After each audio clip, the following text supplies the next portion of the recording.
What is up, lads? It's CMG here. Alright, chaps. There's a lot to take in. A hell of a lot to try and get my head around. A lot of things that have been said on the Blizzard front in terms of Overwatch 2 during BlizzConline. Now, I need to put this into words in a way that I, and most importantly, you, will understand. All of this while, unfortunately, at such short notice, my PC has decided to die on me and is now on the mend at the moment. And you can tell why this is bad for me because my PC is the heartbeat of my channel. I literally edit all of my videos on that. For some reason, I don't know what's wrong with it. It just won't turn on. So yeah, I'm having to edit all of this via my laptop. So yeah, if this video seems a little off in terms of quality anywhere, then I apologize in advance. I mean, the least you get to hear is what I have to say about everything that's new, right? So yeah, we have that. Alright then, so the first thing we need to address is that during BlizzConline's opening ceremony segment, Overwatch didn't have a time slot, seemingly. They didn't even show up there. Instead, we got some new stuff for World of Warcraft, Hearthstone, and even Diablo 4, which, I'm going to be honest with you guys, I don't really care too much about those games. However, if you are fans of those respective games, then, you know, fair play to you. You know, everybody has their different tastes when it comes to video games, right? Thing is, because Overwatch didn't show anything during this part of BlizzConline, it leads me to believe that it doesn't look like we have anything to go on in terms of the base Overwatch game that we're all playing right now. So no animated short, no hero, possibly no map. I think this is looking like more of a dry year again, and a lot of people are going to be a little bit pissed at that. So, you know. However, we only had to wait about an hour before we got to see what Blizzard have been working on throughout the course of last year and are still working on right now. And I have to say, I am really, really excited. Now, of course, this is the 40-minute long segment of behind the scenes of Overwatch 2 that we've all been so desperate to see for the past year or so. When Overwatch 2 was announced back in BlizzCon 2019, there was that animated short 0 hour, then there was about 3 minutes of footage of what Overwatch 2 could look like, and then that was it. Silence. Throughout all of 2020. Suddenly, we've gotten a whole truckload of new content and features that we can all expect to see for Overwatch 2, and here I am trying to conjure up something to try and digest it all. So yeah, I could miss a few things out, but I'm going to try my best at giving you my thoughts at least. Small shout out here, go and check out Master Ian Gamer on YouTube if you want some thorough in-depth analysis on all things Overwatch 2. I'm sure he's going to do his best to break everything down bit by bit. So yeah, really good YouTuber, by the way. Go and check him out. Master Ian Gamer, if you're watching this, thanks for all the content that you make for Overwatch 2. Thank you so much. Right, so first things we need to discuss are the maps that were shown off. So I think there were two of them, Rome and New York City. Now, these maps, right off the bat, they just look so amazing, especially Rome in my opinion. The attention to detail to capture the historical landmarks, making it truly feel that you're part of the city.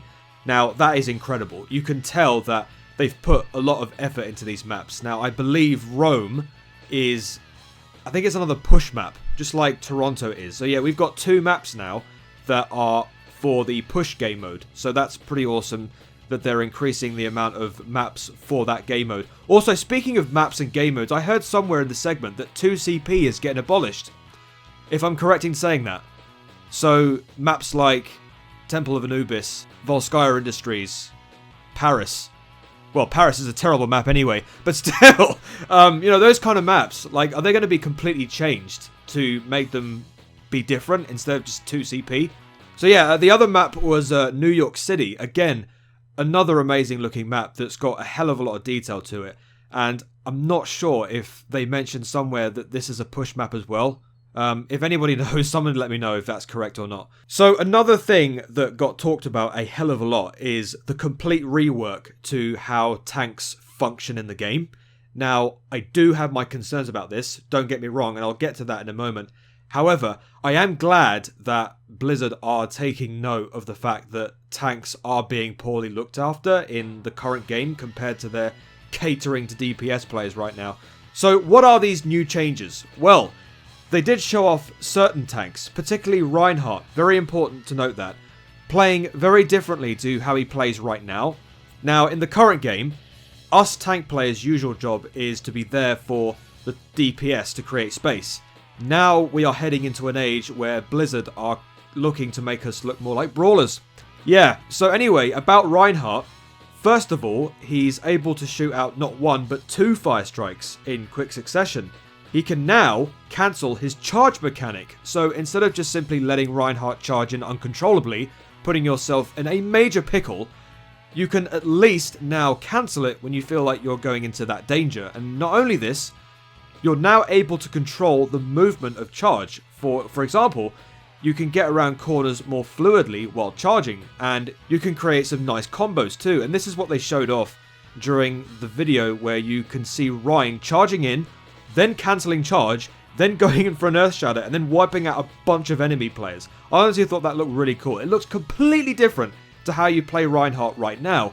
All you do in the current game is just put your shield up, and then just walk forward, and then just let DPS do their work. Now, you can just go in there with a hammer, or whatever you could do, and then just wreak havoc.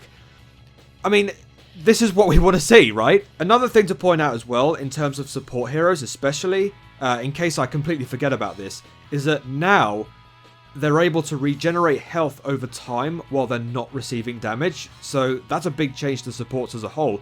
I think Mercy is the only hero in the current game who has this trait at the moment, but I'm completely for this change, you know, where all supports can have this passive ability.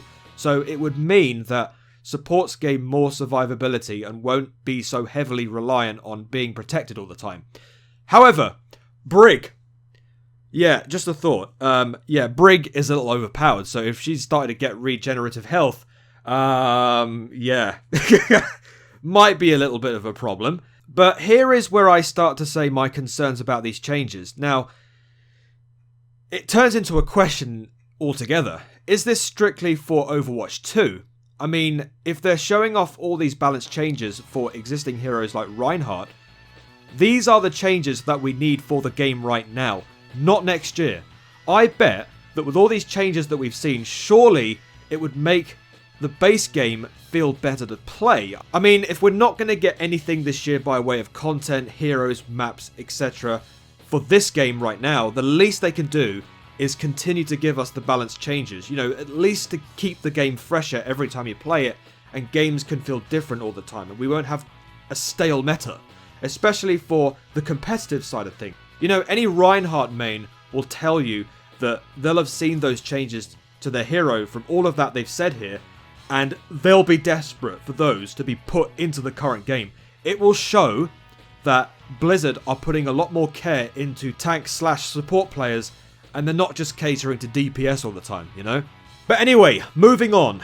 There's a lot more to get through, guys. Trust me, believe me, there's a lot more to get through. There's also a whole load of other new things that were shown off as far as the PvE was concerned, and my god, there's a lot of promise. Honestly, it just looks so amazing. Like, everything looks so good here. So much has been done and shown, and I honestly can't wait until this is finally let out to the public so we can all play it. Whenever that is, we don't know, because they didn't say anything about prices, release dates, anything like that. Any point during that segment. So, for example, we have a talent tree. So talent trees are new to the game now, and these are given to all heroes so that you can work through the game and, you know, unlock over time. And, you know, these talent trees, these talents that have been added to these heroes, they can work differently in certain situations during a mission. So a lot of replayability can be had here. I also noticed a part where Jeff was explaining extensions to current maps, like, for example, King's Row, where you've got 2 different routes to where a payload can end up. I'm not sure if that's me right in saying that. So basically, you know, the typical route of King's Row, well, there's a doorway next to the slalom in the second checkpoint. There's a little area of a door that opens up, and then you've got this completely new area to King's Row that you've like never seen before. Oh, that was just so cool to look at. You've also got other missions as well where you're either protecting a drop-off or, I know this sounds very generic, but escorting a payload. Like all this while you're fending off new parts of Null Sector that they've also been working on as well. And, while we're on the subject of null sector units, I love some of the different bots that they were able to show off here as well, such as this robot carrying a bomb of some kind, and it opens up like a flower, and then it starts threatening a satellite that you're trying to protect. Honestly thought that was so cool. Also, we need to talk about something for the maps that I cannot wait to see, by the way, and that is dynamic weather conditions. Oh man, if there is one thing about maps in Overwatch that severely lack right now, is weather conditions. Honestly, the way that they've shown this off, such as stuff like winds blowing in the air, sort of rain coming down, snow falling, stuff like that, it really does help the maps come to life a lot more. Also, and I hope they've done this for every map, they have showed off day, evening, and night abbreviations as well. We actually saw a daytime version of Dorado that I'd honestly never seen before, and you can obviously tell that I was blown away by that. I was like sitting there watching the whole thing live, and I was thinking, this is Dorado daytime. I've never even seen it before, honestly. Other dynamic things included chandeliers, like falling off from its hinges, and certain areas of the map on fire. I think there are certain missions that you have to do where you've got to, like, certain parts of the map are sort of getting destroyed, and you get like things that are getting caught on fire, and it looks so amazing. Sojourn as well. Yeah, we got to talk about Sojourn a bit as well. We finally got to take a look at her gameplay a small bunch. So there were little sort of gameplay snippets of Sojourn in action. It looks like from everything we've seen, she's a DPS projectile hero with a hit scan feature where she fires a blast of energy that looks like it can penetrate shields. Oh my god, please let that be the case, because, we don't like too many shields. There's also a bunch of her being shown in a lot of cutscenes throughout the segment as well, so it looks like she's really going to be a vital cog in the story for Overwatch 2. Like, this is a completely different avenue entirely as well. And, by the way, talking about Sojourn, again, I go back to what I said about this hero being good enough to be put in the game right now, but, they're not going to do that right. I mean, Jeff has already said for Overwatch 1, that it won't get any more heroes, so we have to be realistic with that here. Finally, I want to talk about some more hero redesigns as well that they showed off, especially to McCree, Reaper, Pharah, and Widowmaker, and also Soldier 76. He's got a beard now, so I'm absolutely here for it. I mean, we did see like a picture of Soldier 76 with a beard. We didn't necessarily see him in a 3D model, but we did actually see that, so that was good to see. So let's talk about the ones that we did actually see, like McCree, Reaper, Pharah, Widowmaker. McCree, he looks okay. Like, they've made his beard a bit more fuller to show a bit more aging. You can obviously tell that McCree looks a lot different than what he looks like in Overwatch 1, so he looks alright. Not great, but okay. Reaper, though, he looks a lot more slick than before. Like, I love his silver arms that he's got now. Like, before he was just regular Reaper, but now they've completely changed him in a way that it makes him look a lot more different. It makes him stand out a little bit more. There's a lot more silver to his attire now, which I do love. Widow, though, oh my god, she has completely changed. She's like turned into some kind of a cyberpunk character with the craziest hairstyle I've seen from her. Like, it literally just droops down from the back of her. It's like little buns. I thought it just looked incredible. Pharah, though, I'm not really too sure about Pharah. She just looks the same, really. The only difference is that her visor is now translucent, as opposed to just opaque.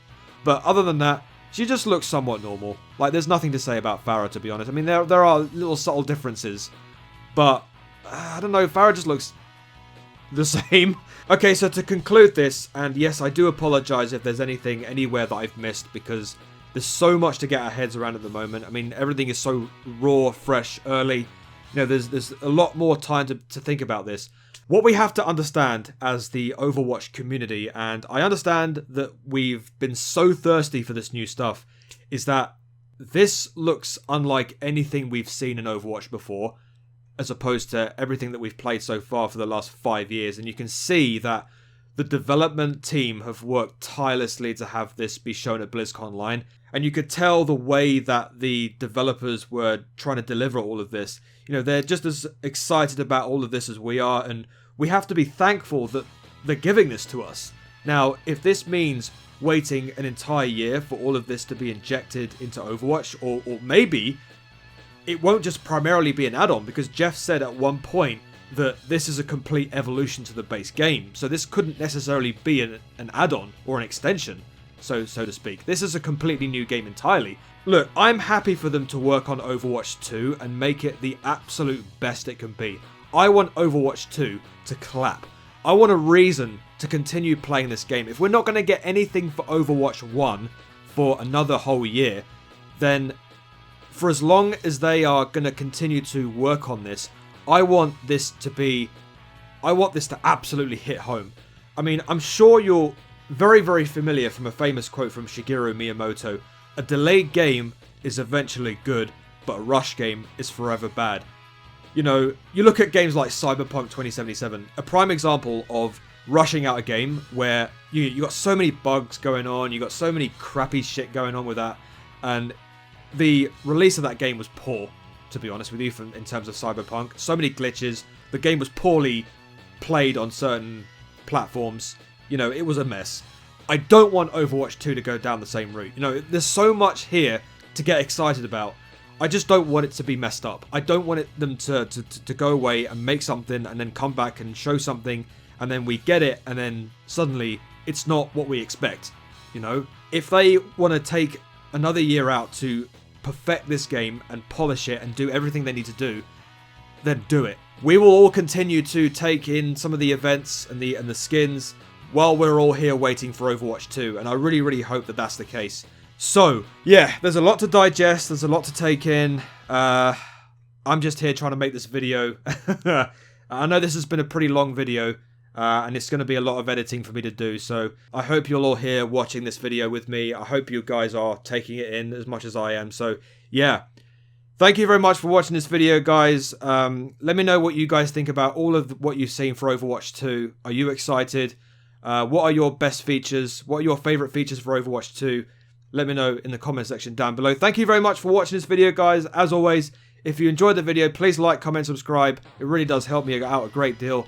Follow me on Twitter at ChrisMono9. Check me out on all of my social medias. That'll be in the description box down below.